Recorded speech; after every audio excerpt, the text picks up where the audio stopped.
終戦の翌日、一人の海軍中将が東京の官舎で自ら腹を切った。だがこの男は解釈もつけず、わざと死ねないように腹を切った。軍医が延命しようとするのを拒み続ける。そして十数時間苦しみ抜いた末に息を引き取った。その男の名は大西滝次郎。神風特別攻撃隊を生み出した男である。AI で当時の色を蘇らせてみる。大西滝次郎はもともと日本の海軍航空を築いた先駆者だった。飛行機の可能性を誰よりも早く見抜いた男。戦艦はもう古い。これからは飛行機の時代だと唱え続けた。日本で初めてパラシュートで飛び降りたのもこの大西である。真珠湾攻撃の立案にも関わった。だが太平洋戦争の末期、その大西がある攻撃法を発案する。爆弾を積んだ飛行機ごと敵の艦に体当たりする。生きて帰ることを初めから許されない攻撃、特攻である。飛行機の未来を誰よりも信じた男が、自らその翼を若者もろとも爆弾に変えたのだ。大西はこの特攻を自ら統率の外道と呼んだ。人としての道を外れたむごい戦法だと分かっていたのだ。それでも大西は次々と若者たちを父へ送り続けた。帰らなかった若者は終戦までに数千に上る。外道と知りながらなぜ彼はそれをやめなかったのか。そして最後になぜあれほど壮絶な死を自らに課したのか。これは特攻の父と呼ばれた一人の男の生涯の記録である。海軍航空の先駆者から統率の外道へ、そして解釈なきパクルクの果てまで、大西滝次郎という男の光と闇を一つずつ辿っていく。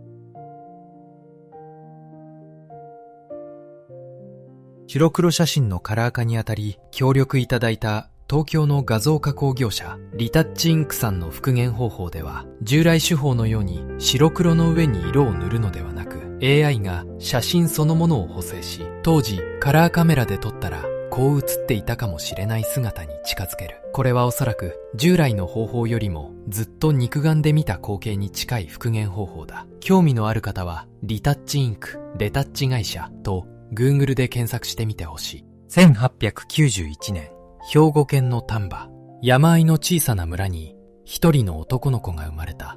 大西滝次郎、小地主の家の次男だった。少年の大西が貝原の中学で心から憧れた人物がいる。日露戦争の英雄広瀬武雄である。沈みゆく船で部下を探しに戻り戦死した海軍軍人。その生き様と武士道に少年の胸は熱く焼かれた。部下を見捨てず共に死ぬ。その武士道が大西という男の背骨になっていく。やがて大西は海軍兵学校へと進む。同期には後にミッドウェーで戦死する山口多門もいた。この兵学校で大西の名はある異名で轟く。喧嘩焚き火、寮の秩序を乱す者がいれば布団で巣巻きにして2階の窓から放り投げたという。剣道は最高の一級、柔道も最上位、腕っぷしも気性もとびきり激しい男だった。だが腕っぷしだけの男ではない。同期150人の中で成績は20番ほど。暴れ者でありながら頭の切れも確かだった。そしてこの荒くれ者は実は涙もろく情に熱い一面を持っていた。荒々しさと優しさ、この二つの顔が生涯大西の中でせめぎ合う。まっすぐで荒々しく、そして武士道に生きる。この強直な気性こそが後の大西の生き方を決めていく。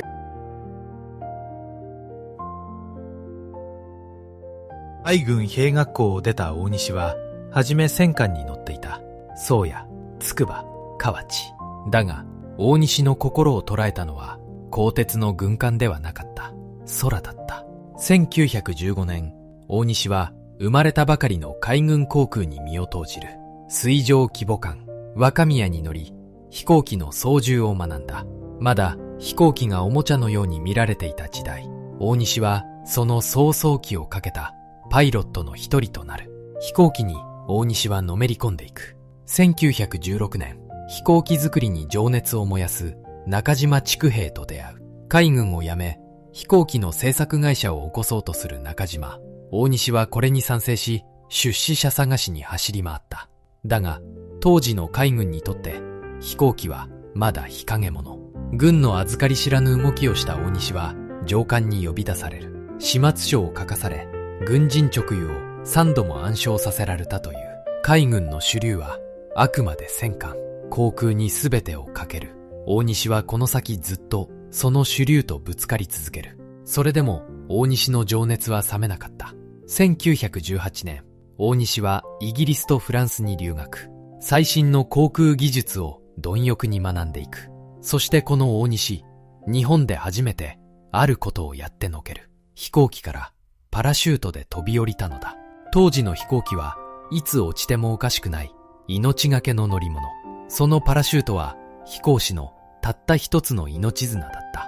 大西は自らその命綱を身をもって確かめたのである。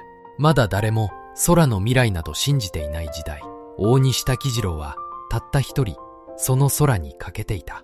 やがて大西の胸にはある確信が芽生えていく。これからの戦争を決めるのは戦艦ではない飛行機だと。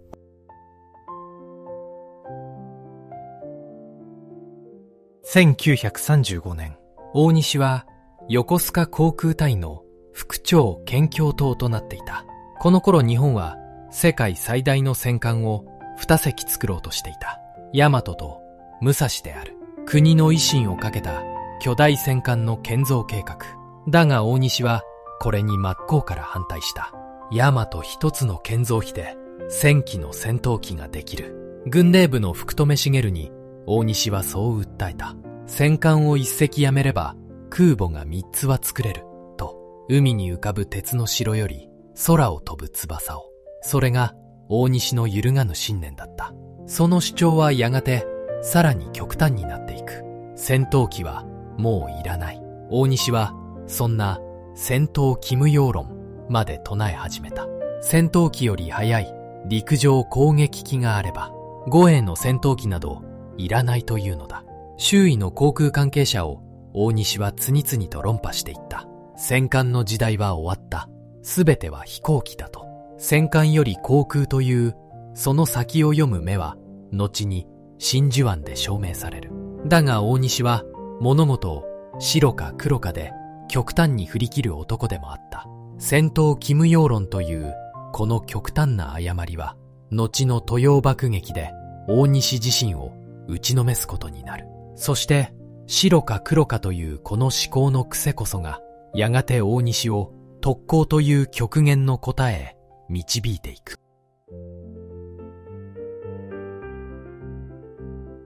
1936年、昭和11年、大西は海軍航空本部の教育部長に就いた。この大西を引き上げたのが一人の男だった。航空本部長山本五十六である。後に連合艦隊を率いるあの山本五十六だ。山本もまた大西と同じ航空主兵論者だった。飛行機こそこれからの海軍の主役になると。大和と武蔵の建造にも山本は反対していた。戦艦をやめ、その金を航空に回せと訴えた。大西と全く同じ考えである。二人はたちまち意気投合した。意気投合した二人は力を合わせ、海軍の航空隊を築いていく。教育部長の大西がやったのは、若い搭乗員を鍛え上げること。血の滲むような猛訓練で、次々と精鋭を送り出した。後に、真珠湾で世界を驚かせるあの航空隊。その礎を山本と大西がこの時築いていた。だが大西はまだ知らなかった。手ずから育てたその若者たちをいつか自分の手で死地へ送る日が来ることを。さらに二人はもう一つの夢を共に見ていた。陸軍と海軍の空を一つにまとめる。独立した空軍を作るという構想だ。だがこの夢は実らなかった。縄張りを手放さない陸海軍の壁に阻まれる。それでも二人の絆は深まっていった。山本は温厚で思慮深い男。大西は劇場の喧嘩焚き兵衛。性格はまるで正反対だった。だが空にかける信念だけは同じだった。山本はこの型破りな大西を深く買っていた。海軍大学を出ていない型にはまらぬ発想。その大西だからこそと、この信頼がやがて大西にある大仕事を託すことになる。日本を太平洋戦争へと導く真珠湾攻撃の立案である。1937年、昭和12年、日中戦争が始まった。この時海軍は世界で初めての作戦に踏み切る。豊洋爆撃である。台湾や九州の基地から海を越え、中国大陸を爆撃する。まさに大西が信じた陸上攻撃機の出番だった。護衛の戦闘機などいらない。速い陸行だけで敵を叩けるはずだった。だが、現実は残酷だった。護衛のない96式陸行は中国軍の戦闘機に次々に撃ち落とされた。8月15日と16日、わずか2日で47機のうち6機が撃墜され、多くが被弾した。これは大西自身の理論が招いた惨事だった。護衛はいらないと唱えた男の考えが部下を死なせていた。大西はいても立ってもいられず、台北の基地へ飛ぶ。そして揚州への爆撃に自ら参加を申し出た。理論を机上で語るだけの男ではない。自分の命を懸けて前線へ出る男だった。出撃するのは6機の陸行。大西は3番機に乗ることになっていた。だが出撃の直前、大西はふと便所に立った。戻ってきて一番近くにあった2番機に飛び乗る。たったそれだけの偶然。数時間後、大西が乗るはずだった3番機は敵機に撃ち落とされていた。便所に立ったことが大西の生死を分けたのだ。生きて帰った大西は骨の髄まで思い知る。護衛のない爆撃機は空飛ぶ的に過ぎないと、戦闘機はいらないと唱えたその男が今や戦闘機の護衛を誰よりも欲していた。白か黒かで振り切った理論の代償を大西は仲間の血で払った。だが豊洋爆撃そのものは世界を驚かせた前代未聞の作戦だった。海を越えて敵を叩く。その発想は間違っていない。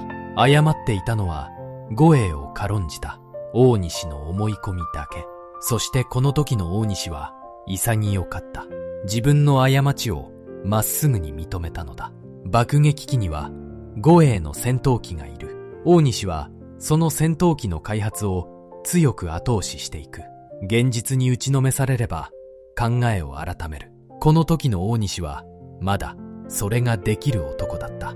そして空の戦いを根っこから変える答えが翌月、一機の新しい戦闘機となって姿を現す。1939年、昭和14年、大西は連合航空隊の司令として中国の戦線に立っていた。翌1940年5月、大西は一つの部隊を共に率いる相手を得る。海軍兵学校の同期、山口多門である。そう、若き日に棒倒しで並んだあの猛者。後にミッドウェーで空母もろとも沈む山口多門だ。山口が指揮官、大西が参謀長。二人は連合空襲部隊を組み、中国の空へ向かう。狙いは蒋介石の臨時使と重慶だった。この作戦で二人の性格がくっきりと分かれる。大西は言い放った。日本は戦争をしている。絨毯爆撃で結構。町もろとも焼き払え。という激しさ。重慶は多くの市民が暮らす大きな都市だった。絨毯爆撃とはその市民もろとも火に包むということ。大西の激しさは時にそんな一線さえ飛び越えた。だが山口は首を横に振った。重慶には各国の大使館もある。慎重にやろう。と。そして山口は冷静にこう提案する。1週間待てば援護の戦闘機をつけられる。と。たける大西を思慮深い山口が抑えたのだ。後に大西はこう語っている。山口の方が一枚言わずだったよ。たけだけしい男が素直に相手の器を認める。そこにも大西という男の大きさがあった。そして山口の言った援護の戦闘機、それこそが豊陽爆撃で大西を苦しめたあの護衛問題の答えだった。1940年9月13日、一機の新鋭戦闘機が初めて実戦の空に舞う。零式機関上戦闘機ゼロ戦である。この日、ゼロ戦は旧式の中国軍機を相手に一機も失わず27機を撃ち落とした。完璧すぎるデビューだった。護衛のない爆撃機がただの的だった時代は終わった。大西が血であがなった教訓がついに無敵の翼となって実を結んだのだ。だがこのゼロ戦にはある宿命が隠されていた。遠くまで飛び身軽に舞うため、ゼロ戦は搭乗員を守る装甲を極限まで削っていた。攻める力のために身を守る備えを捨てた飛行機。それは人の命よりも戦果を優先する。そんな日本軍の考え方をそのまま形にしたものだった。無敵の翼は初めから乗り手の命に薄情だったのだ。だがこの世界最強と謳われた翼がやがて若者を乗せた特攻機になることをこの時まだ誰も知らない。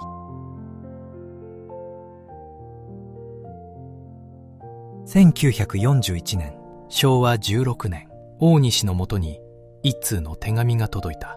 差出人は連合艦隊司令長官山本五十六、かつての航空主兵の同志である。手紙には途方もない構想が記されていた。アメリカとの開戦と同時にハワイの米艦隊を叩く。真珠湾に眠る敵の主力戦艦を航空機の全力で一挙に沈めるという奇襲だった。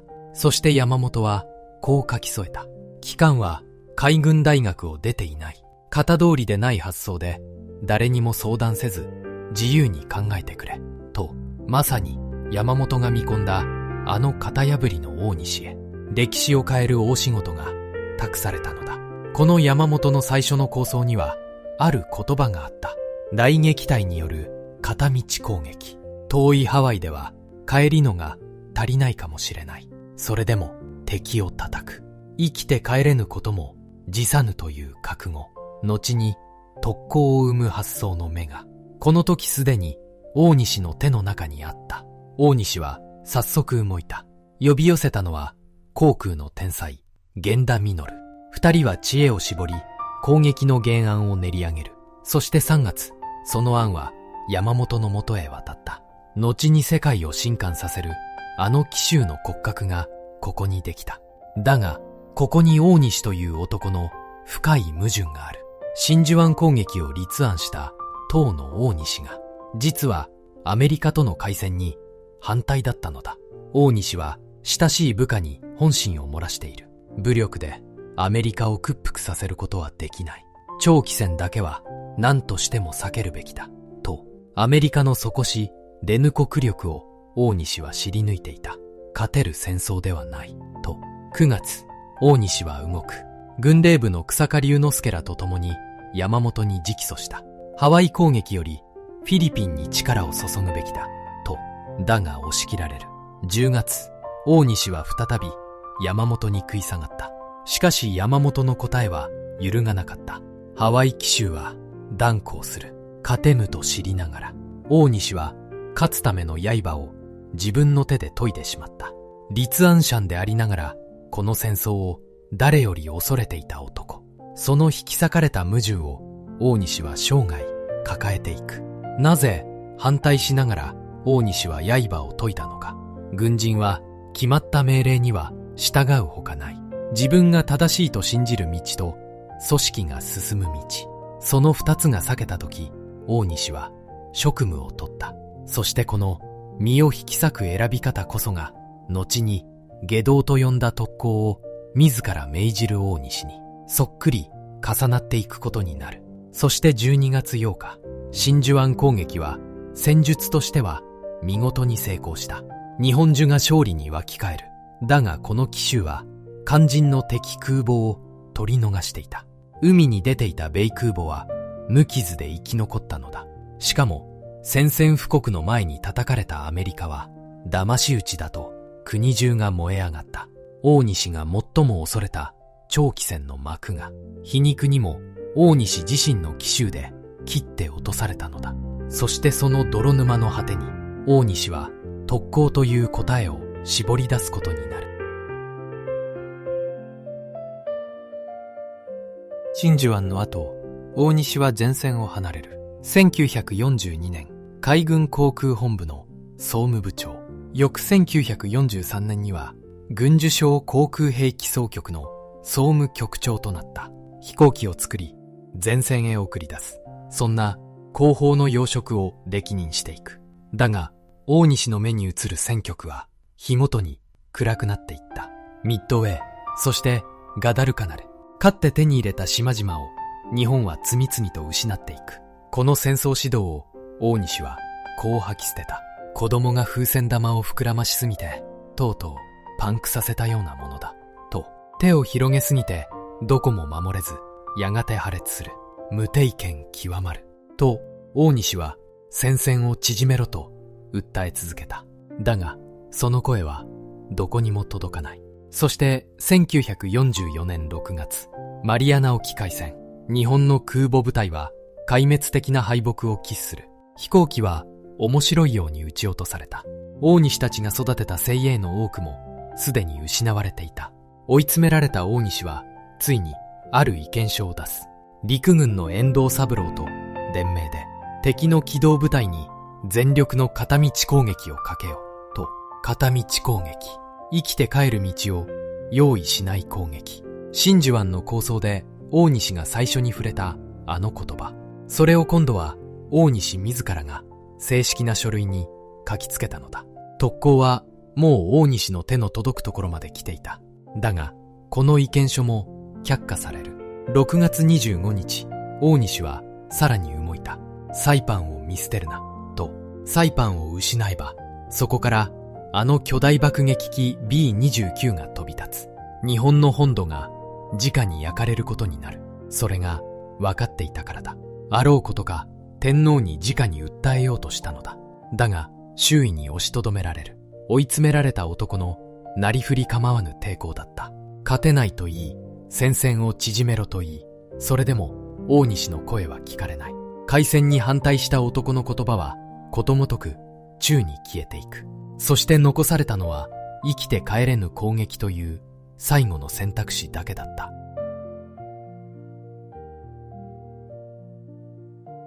特攻という発想は実は大西一人のものではなかった。追い詰められた前線から次々と同じ声が上がっていた。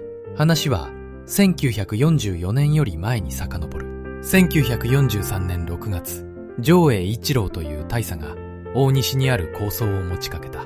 敵の艦に飛行機ごと体当たりする特別な攻撃隊を作りたいと。この時大西は指示しながらもこう答えている。意見は分かった。だがまだその時期ではない。大西はまだ慎重だったのだ。だがマリアナで空母部隊が壊滅すると空気は一変する。城は再び特攻隊の編成を電報で愚信した。岡村元春という大佐は体当たり専用機の開発を求めた。第252航空隊の司令船木忠夫も言い切る。体当たり以外に空母を沈める方法はないと。追い詰められた現場は皆同じ結論にたどり着いていた。声を上げていたのは前線の指揮官だけではない。海軍そのものがすでに動き出していた。人間が乗り込んで操る如来、回転。そんな必死の特攻兵器の開発がこの頃静かに進んでいた。生きて帰らせない兵器を国が作り始めていたのだ。特攻はもう一人の思いつきではなく、追い詰められた国全体の暗い流れになっていた。もはやまともに戦って勝てる時代ではなかった。そんな中、大西の態度も変わっていく。1944年7月19日、読売新聞に大西の談話が載った。敵の空母を見つけたら、ことごとく体当たりでほふる。体当たりの決意さえあれば、勝利は絶対に我にある。かつて、まだその時期ではないと言った男が、今や新聞で公然と体当たりを勝利の道だと語っていた。そしてこの頃から、大西の中で、ある論理が組み上がっていく。どうせ死ぬしかない若者を意味のある死へ導いてやる。それこそが指揮官の慈悲なのだ、と。後に大西が大愛と呼ぶあの理屈である。死を愛と呼ぶ、この危うい理屈にたどり着いたとき、特攻はもう止められないところまで来ていた。あとはそれを命じる場所へ大西が赴くだけだった。行き先はフィリピン。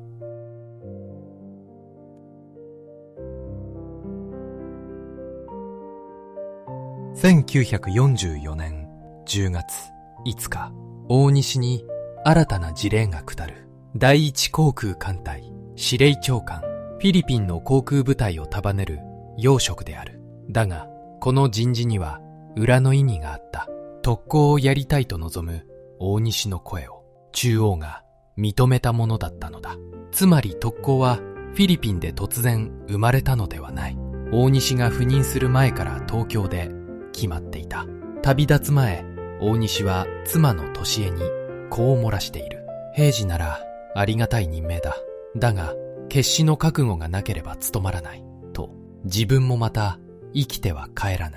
そういう覚悟を大西は決めていた。そして大西は海軍大臣の米内光政にはっきり告げる。フィリピンを最後にする。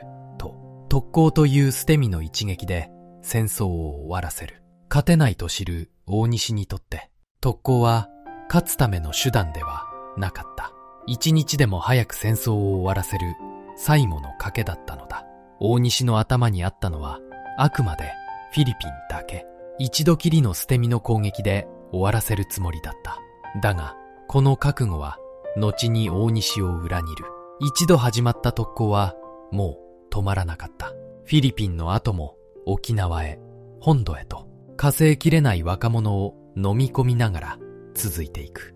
自分が開けた扉を自分でも閉じられなくなる。それが大西を待つ最大の地獄だった。さらに大西は軍令部総長の及川小四郎にも決意を伝えた。及川はこれを承認する。だが、こう釘を刺した。決して命令はしないように。特攻はあくまで志願でなければならない。命じたのではない若者が自ら望んだのだ。そういう建前を軍は必要としていた。及川はさらにこう付け加える。戦死した者の処遇は考慮する。若者たちの死は書類の上であらかじめ整えられていく。10月9日、大西は東京を後にした。10月17日、マニラに到着。前任の司令官、寺岡近平から特攻開始の一切を任される。部隊は整った。あとは最初の若者を選ぶだけだった。1944年10月11日、フィリピンへ向かう大西は、その途中、台湾の高雄に降り立つ。そこで大西を迎えたのは、第二航空艦隊長官、福留茂。かつて大西が、大和一つで1000機の戦闘機、と説いた、あの福留である。二人が夢見た航空の時代。その空は、今、無残な姿になっていた。ちょうどこの頃、台湾の沖では、大きな航空戦が続いていた。台湾沖航空戦である。若い搭乗員たちが、次々と敵の機動部隊へ立ち向かっていく。日本は、大戦果を上げたと発表した。敵の空母を何隻も沈めた。と、国中が久々の勝利に沸いた。だが、それは幻だった。実際には、アメリカの空母はほとんど沈んでいなかった。ろくに訓練も受けていない若者たちが、暗い海の上で爆発の炎を敵が沈んだと見間違えていたのだ。沈めたはずの艦は、翌日も平然と浮かんでいた。この幻の勝利と引き換えに、日本は300機もの飛行機を失う。その多くの搭乗員も帰ってこなかった。大西はその現実を新築の基地で目の当たりにする。若い搭乗員はもはやまともに敵艦へ爆弾を当てることもできない。熟練の搭乗員はもうどこにもいなかった。かつて大西と山本が手ずから育てた精鋭たち、そのほとんどが真珠湾からの戦いの中で死んでいた。今残されたのは飛ぶことさえおぼつかない少年たち。その少年たちに大西は期待ごと死ねというのだ。大西は忠武を中将に静かに言った。これでは体当たり以外に方法がない。爆弾を当てられないなら機体ごとぶつけるしかない。それが追い詰められた大西の冷たい計算だった。さらに大西は連合艦隊司令長官の豊田ソエムにも決意を告げる。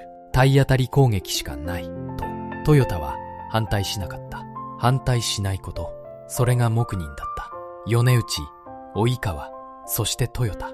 特攻へ向かう扉を誰一人命令はしない。だが誰一人閉じようともしなかった。こうしてあらゆる歯止めが静かに外れていく。最後の決断はもう大西一人の胸に委ねられていた。1944年10月19日夕暮れ、マニラの北マバラカットの飛行場。ここに置かれた第201海軍航空隊の本部に大西は姿を現した。集められたのは副長の玉井朝一、首席参謀の井ノ口力平、参謀の吉岡忠一。大西は静かに切り出した。敵の空母を1週間使えなくする。それにはもうこれしかない。と、ゼロ戦に250キロの爆弾を抱かせる。そして、そのまま敵の空母に体当たりさせる。普通の爆撃ではもう当たらない。ならば、機体ごとぶつけるしかない。生きて帰る道のない攻撃だった。部屋はしんと静まり返る。そして大西は、やれとは命じなかった。やるかどうかはお前たちで決めてくれ。そう言い残し、大西は席を外したという。命令ではない。あくまで現場の総意。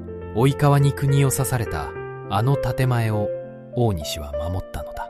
残された玉井たちは話し合い、そして決意する。やる。と。こうして世界で初めての組織的な特攻隊が生まれた。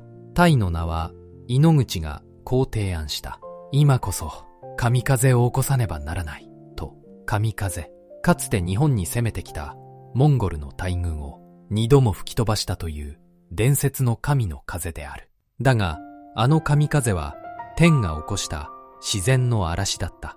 誰も死なずに日本は救われたのだ。ところが、この新しい神風は違う。若者たちが自ら死んで風にならねばならない。神が吹かせた風を今度は人の命でこしらえる。その死の作戦にあの神聖な名が冠せられたのだ。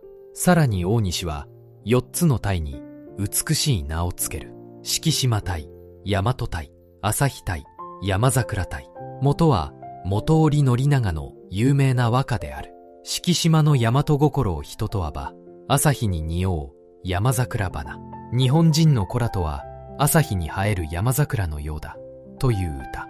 その麗しい言葉の裏で、10代の少年たちが爆弾もろとも死にに行こうとしていた。特攻隊の最初の隊長を誰にするか。副長の玉井には一つの考えがあった。隊長は海軍兵学校を出た生え抜きの士官から選ぶ。学生上がりの予備士官ではなく、職業軍人に先陣を切らせる。そうして玉井が選んだのが一人の若者だった。関幸夫、海軍中尉、23歳。兵学校70期の成績優秀な腕利きの搭乗員である。そして関にはもう一つの顔があった。その年の5月、渡辺真理子という女性と結婚したばかり。まだ新婚だったのだ。その夜関は玉井に呼び出される。体当たり攻撃の隊長をやってくれないかと。関はすぐには答えなかった。一説には一晩考え抜いたとも言う。そして翌朝、関はこう言った。ぜひやらせてください。この一言は後に美談として語り継がれる。進んで死を選んだけなげな若者として、神風特攻隊第1号関幸夫は軍神になった。だが関の本当の胸の内はその美談とはまるで違っていた。出撃の前、関はある新聞記者に本音を漏らしている。日本もおしまいだ。僕のような腕のいいパイロットを殺すなんて。そしてこうも言った。自分は天皇のためでも国のためでもないと、最愛の妻を守るために行くのだと。負ければ妻が敵の手にかかるかもしれない。だから彼女のために死ぬ。ただそれだけだと。ぜひやらせてくださいのその裏には、死にたくないという当たり前の本音があった。断れない空気の中で、それでも愛する人を思って前へ出る。そこにいたのは一人の普通の青年だった。軍神などではなかったのだ。そして関の言葉はこの作戦の矛盾を鋭くついていた。本来腕のいいパイロットこそ生かして戦わせるべき存在。その一番の腕利きから特攻は死なせていったのだ。勝つために始めた戦法が勝つための力を自分で削っていく。関のような若者を殺すたびに日本は弱くなっていった。敷島隊が編成されてから数日、関たちは何度も出撃した。10月21日から24日まで4度も飛び立った。だが、その度に敵を見つけられず引き返す。ここに特攻という戦法の無誤さがあった。一度死を覚悟して飛び立つ。仲間に別れを告げ、遺書を書き、木に乗り込む。なのに敵がいない。そして生きて帰ってくる。翌日、また同じ覚悟を繰り返すのだ。死ぬ心を何度も決め直す。それは一度の死よりもむごい時間だったかもしれない。そして1944年10月25日の朝、午前7時25分、5機の敷島隊がまばらカットを飛び立った。隊長は関幸夫。午前10時49分、サマール島の沖、ついに敵の姿を捉える。アメリカの護衛空母の群れだった。関たちは爆弾を抱いたままその空母めがけて突っ込んでいく。護衛空母セントロー一機がその甲板に命中した。空母は大きく燃え上がり、30分後海に沈んだ。アメリカ側の死者と行方不明は114名。他にも何隻もの空母が傷ついた。沈んだ空母にも若いアメリカの水兵たちが乗っていた。この一撃は日本とアメリカ双方の若者の命を同時に奪った。どちらの国の母親にも帰らぬ息子の知らせが届く。特攻はその最初から二重の悲しみを生んでいた。世界で初めての組織的な特攻はこうして成功した。大本営はこの戦果を大々的に発表する。体当たりは効く。特攻こそ日本を救う切り札だ。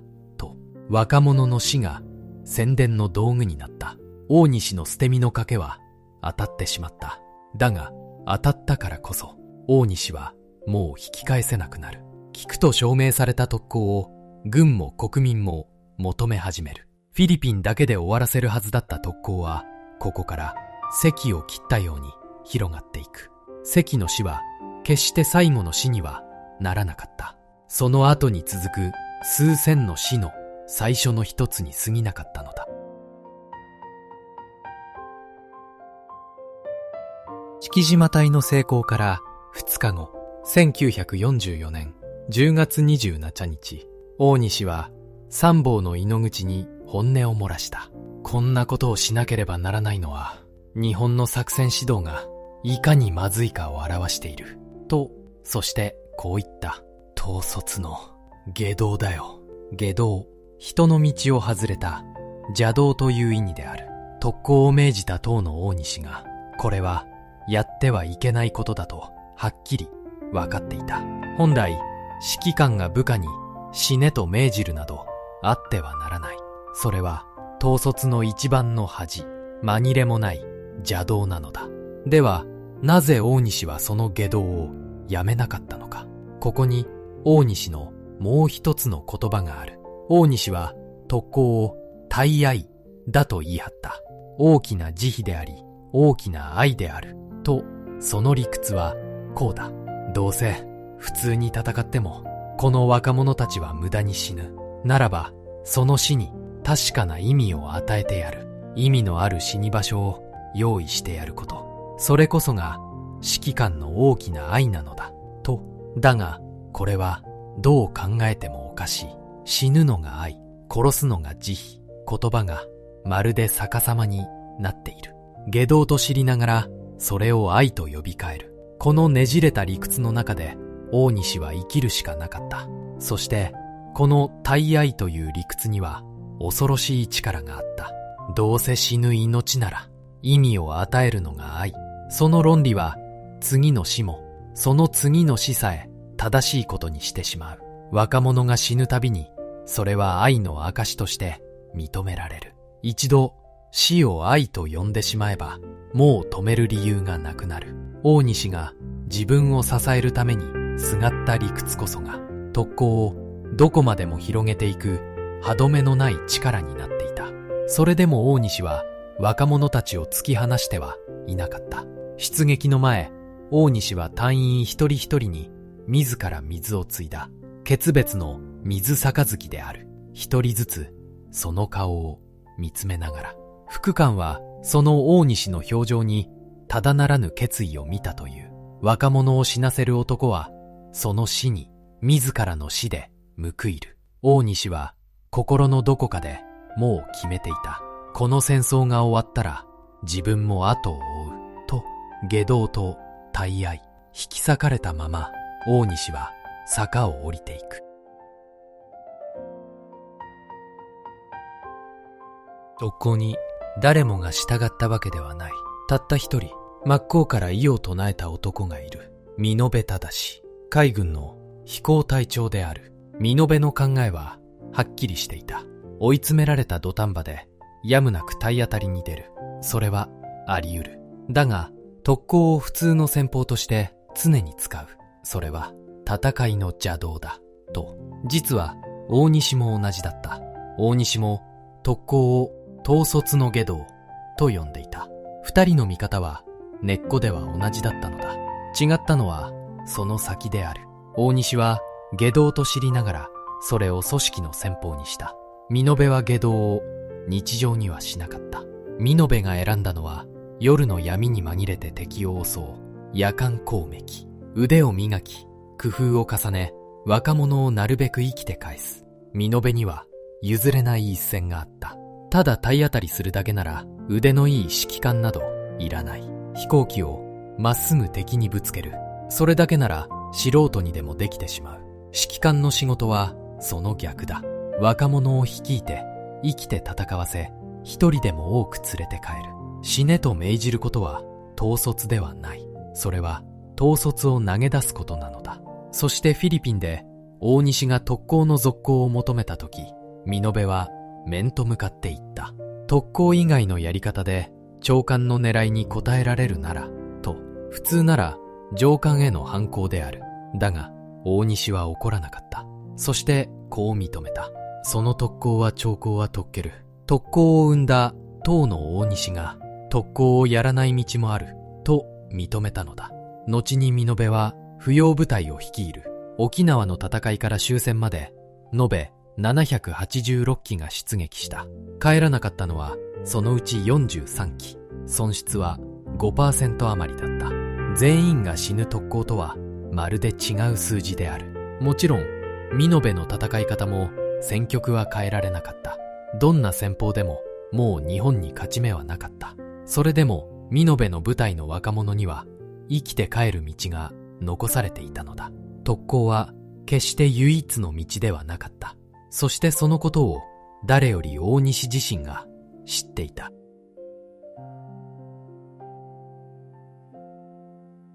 大西の苦しみがどれほど深かったか、それを一番はっきり示す一人の若者の死がある。多田啓太、海軍中尉。啓太の父は多田武雄、大西の海軍兵学校の同期であり親友だった。そう、大西が台湾で体当たり以外にないと打ち明けたあの多田である。大西はこの啓太を実の息子のように可愛がっていた。その啓太が特攻隊の隊長期に選ばれる。敷島隊に続く11月の朱雀隊。親友の大事な息子。自分が我が子のように愛した若者。その啓太を大西は確実な死へ送り出さねばならなかった。1944年10月26日の夜、ケイタは懐かしそうに大西の部屋を訪ねてきた。二人はしばらく積もる話をする。そして大西はただこう声をかけた。元気にやれよ。それだけしか言えなかった。後に大西はこの夜のことを知人に語っている。その話をする間、大西の大きな目には涙がいっぱいに溜まっていたという。そして数日の、ただ注意、ただいまより敵艦に突入す。その無電が届いた。ケイタは耐えらなかった。大西はこの時の気持ちをこう言った。実に熱した鉄を飲むような思いだった。我が子のような若者を自分の手で死なせた男の言葉である。これほどの痛みを抱えてなお、大西は特攻を止めなかった。いや、もはや止められなかったのだ。愛する者さえその流れから救い出せない。そこまで来て大西の矛盾は極まっていた。ケイタの死はその後も大西を苦しめ続けた。後に大西は東京に戻り、多田武雄と机を並べて働く。だが多田は息子のことを一度も口にしなかった。大西もとうとうその話を切り出せなかった。我が子のように育てたケイタを死なせたのは自分なのだ。その一言がどうしても言えなかったのだろう。大西は知人に密かに頼んでいる。自分が死んだら代わりに多田に伝えてくれと。自分の口からは詫びることさえできない。だから死んだ後に託したのだ。この頼みには大西のある覚悟が滲んでいた。戦争が終われば自分は生きてはいない。その決意がもうこの時からあったのだ。1945年、昭和20年、戦局はもう絶望的だった。フィリピンを追われた大西は台湾へ、そして4月、東京へと帰ってくる。大西の自宅は空襲で焼けていた。だが大西は妻と共に暮らすことを拒む。軍令部の官舎でたった一人暮らし始めた。まるで死を待つ僧のような日々だった。5月19日、大西は海軍軍令部の次長となる。海軍全体の作戦を動かすナンバー2の地位である。実はこの人事には裏があった。海軍大臣の米内は大西を前線から遠ざけたかったのだ。このまま前線に置けば特攻に歯止めが効かない。何をしでかすかわからない。そう恐れられていた。だが中央に移っても大西は変わらなかった。いや、その特攻への執念はさらに膨らんでいく。大西が立てた剣豪作戦。日本を焼く B29 をその基地マリアナまで追いかけていく。そして爆弾を積んだ機ごと敵の基地に突っ込む。これもまた生きて帰らぬ片道の攻撃だった。8月6日、大西は三沢の基地でその演習に満足する。だがその数日の敵の空襲で飛行機18機が地上で焼かれた。剣豪作戦は飛び立つ前についえる。この頃、特攻はもう桁違いの数に膨れ上がっていた。始まりは関たちわずか5機。それが沖縄の戦いでは来る日も来る日も若者が飛び立っていく。海を埋めるアメリカの大艦隊へ何百何千という命が次々と死んでいった。一度きりのはずだった特攻はとうとう数千の若者を飲み込む大きな流れになっていたのだ。それでも大西の目はさらに先を見ていた。本土決戦、アメリカ軍が日本の本土に上陸してくる。その時は国民そのものを特攻の兵にする。大西の頭の中で特攻はもはや一部の若者のものではなかった。国中を巻き込む最後の総特攻へ大西は突き進んでいく。1945年8月、日本の敗北はもはや誰の目にも明らかだった。広島と長崎に原子爆弾が落とされる。ソ連も参戦した。政府はついにポツダム宣言の受諾へと傾いていく。幸福である。だが大西はそれを認められなかった。8月9日、大西は招かれてもいない最高戦争指導会議に突然現れる。そして徹底抗戦を訴えた。まだ戦えるはずだと。8月12日、海軍大臣の米内が大西を呼びつける。軍令部の行動はなっておらん。激しく叱責された。あの喧嘩焚き兵衛がこの時首をうなだれ涙を流して詫びたという。そして翌8月13日、大西は外務大臣の統合を廊下で引き止める。そして耳を疑うようなことを口にした。2000万人の日本人を特攻として捧げる覚悟があれば日本はまだ負けないと。2000万人、当時の日本の人口のおよそ5分の1、国民の5人に1人を死なせるという計算だった。もはや正気とは思えない。だが大西の胸の内には別の理屈があった。ここで降伏すればこれまで死んだ数千の若者は一体何のために死んだことになるのか。無駄死にだった。それだけは大西にはどうしても認められなかった。だからもっと死なせてでも勝ちに行く。そうすればあの若者たちの死に意味が残る。死を愛と呼んだあの理屈がついに2000万の死という地獄にまでたどり着いていた。統合は静かに答えた。勝つ望みがあるなら誰も降伏など考えはしない。もう勝てないからこそ降りるのだと。大西の理屈は根っこから覆された。それでも大西は諦めない。内閣の役人にこうすがった。あと1ヶ月戦えばきっといい知恵が浮かぶはずだ。勝てないと誰よりも知っていたあの大西が今や勝てない現実から目を背けていた。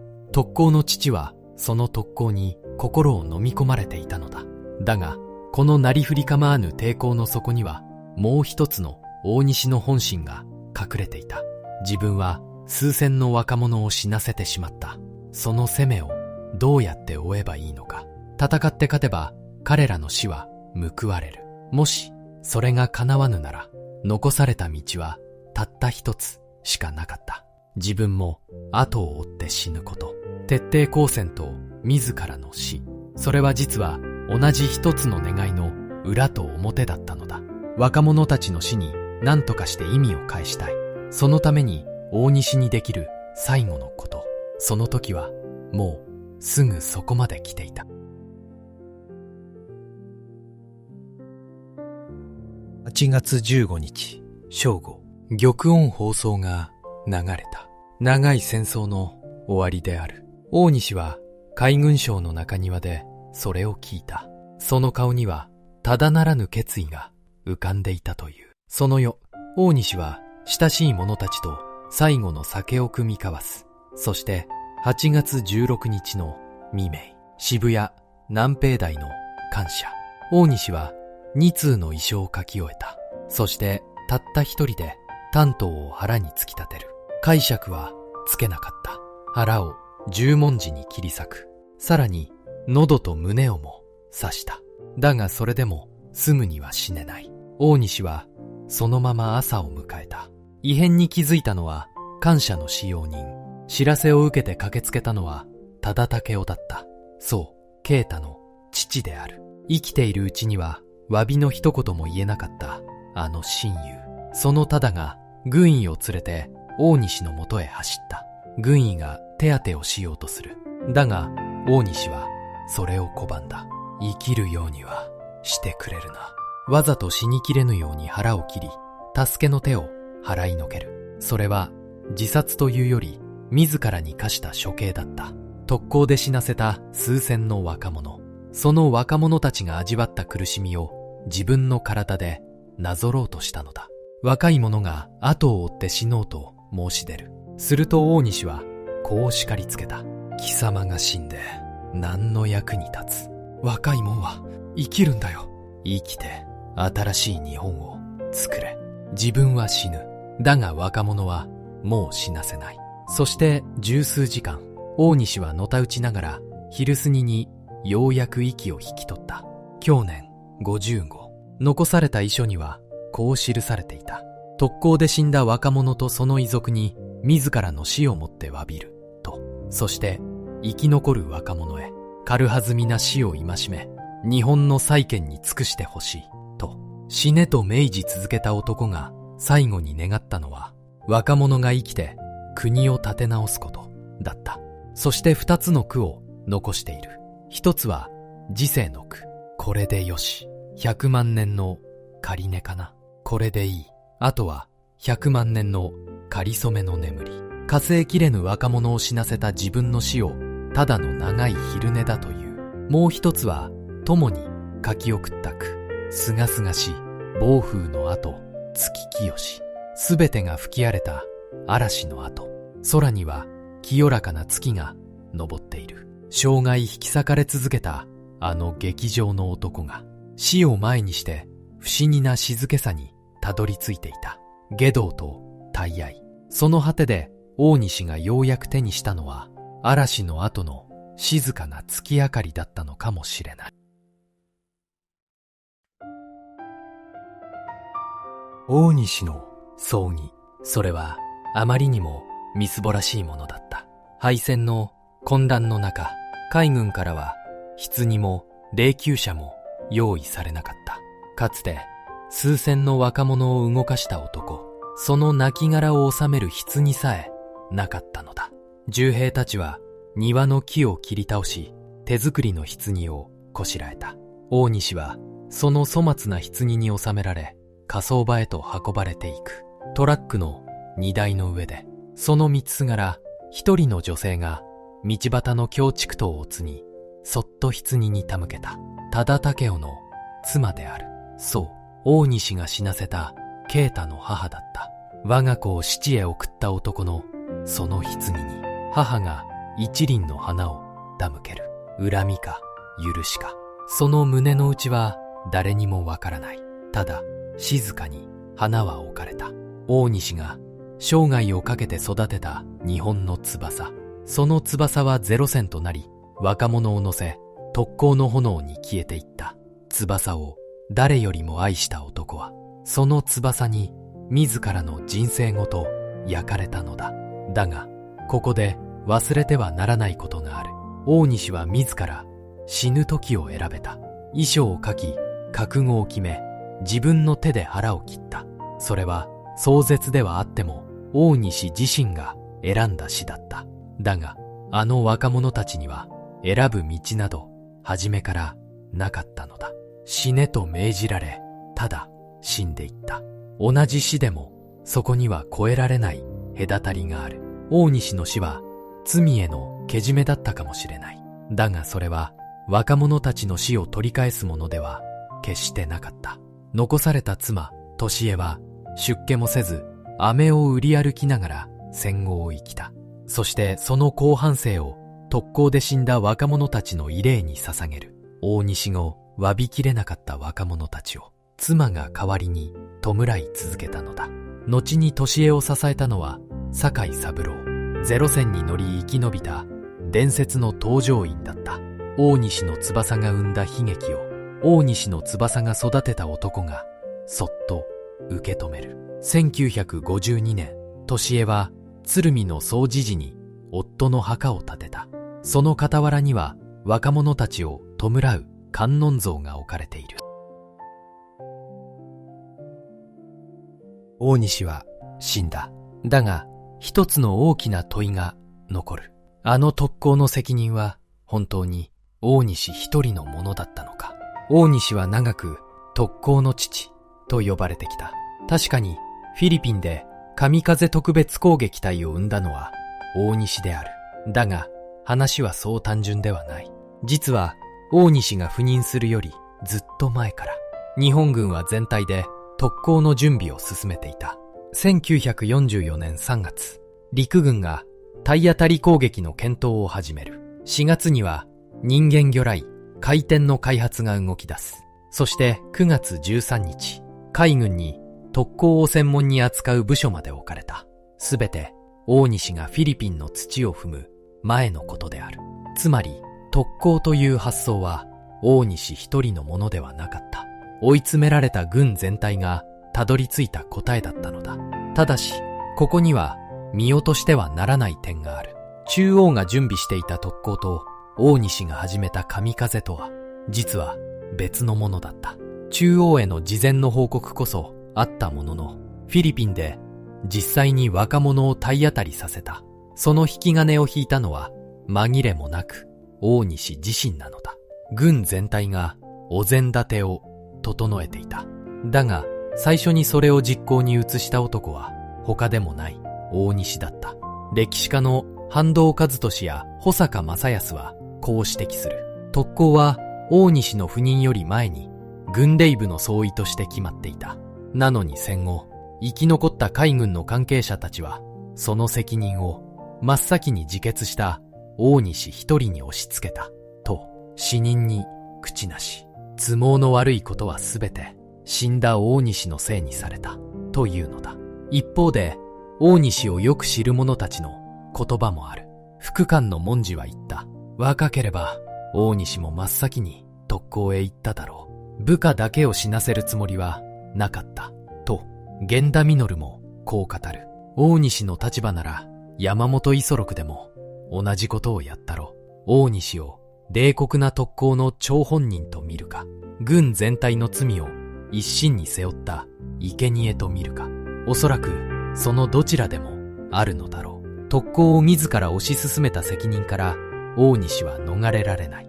だが、その罪を大西だけに着せてしまえば、特攻を生んだ本当の仕組みが見えなくなる。一人の男の罪と、国全体が若者を使い捨てにした罪と、その両方を私たちは忘れてはならない。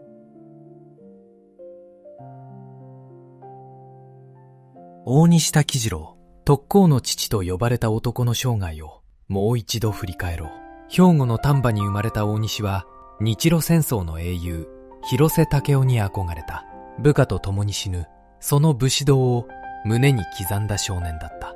やがて大西は、生まれたばかりの海軍航空に身を投じる。日本で初めてパラシュートで飛び降りた男。そして山本五十六と共に空にかける夢を見た。戦艦はもう古い。これからは飛行機だ。と、真珠湾攻撃の立案にも大西は関わった。だがその大西は、実は対米開戦に反対だった。勝てないと誰よりも知りながら、勝つための矢を自分の手で研いでしまう。そして追い詰められたフィリピンで大西はついに神風特別攻撃隊を生む。爆弾もろとも敵艦に体当たりする生きて帰れぬ攻撃。その最初の隊長が23歳の関幸夫だった。大西はこれを統率の下道と呼んだ。やってはいけないと分かっていた。それでもこれは大愛だと言い張り、数千の若者を次々と父へ送り続けた。親友の息子多田啓太すら大西は死なせた。熱した鉄を飲む思いだと漏らしながら、終戦が迫っても大西は2000万人の特攻を叫び、最後まで戦いをやめようとしなかった。そして終戦の翌日、大西は解釈もつけず腹を十文字に切った。延命を拒み続け、十数時間苦しみ抜いて死ぬ。若者たちの苦しみを自分の体でなぞるように、遺書に大西はこう記した。特攻で死んだ若者と遺族に自らの死をもって詫びると。そして生き残る若者にはこう願った。軽はずみに死なず生きて日本を立て直してほしいと。大西が生まれた兵庫の丹波、今は丹波市となったその山あいの地に大西の生誕を伝える印が残されている。そして横浜の鶴見にある総持寺、その境内には妻の俊恵が建てた大西の墓がある。傍らには若者たちを弔う海鷲観音、今も静かに空を見上げている。大西滝次郎は英雄だったのか、それとも若者を殺した罪人だったのか。おそらくそのどちらでもあったのだろう。一人の人間の中に光と闇が同居していた。白黒の写真の中では遠い過去に見える大西も色を蘇らせれば確かにそこにいた一人の人間だ。下道と大愛の間で引き裂かれ続けたその生涯、私たちはそこから何を学ぶべきなのだろうか。このチャンネルでは戦争の記憶を風化させないため、当時の実際の写真を AI でカラーにして皆さんにお届けしています。あなたのご家族や先代の方もあの戦争を生きた一人だったかもしれません。ぜひコメント欄でお聞かせください。先人の犠牲の上に平和な日本がある。カラーで蘇った。彼らは確かにそこにいた。ちょうど私たちと同じようにそれぞれの時代を生きた人々として、私たち日本人はそれを忘れてはいけない。今日も最後までご視聴いただきありがとうございました。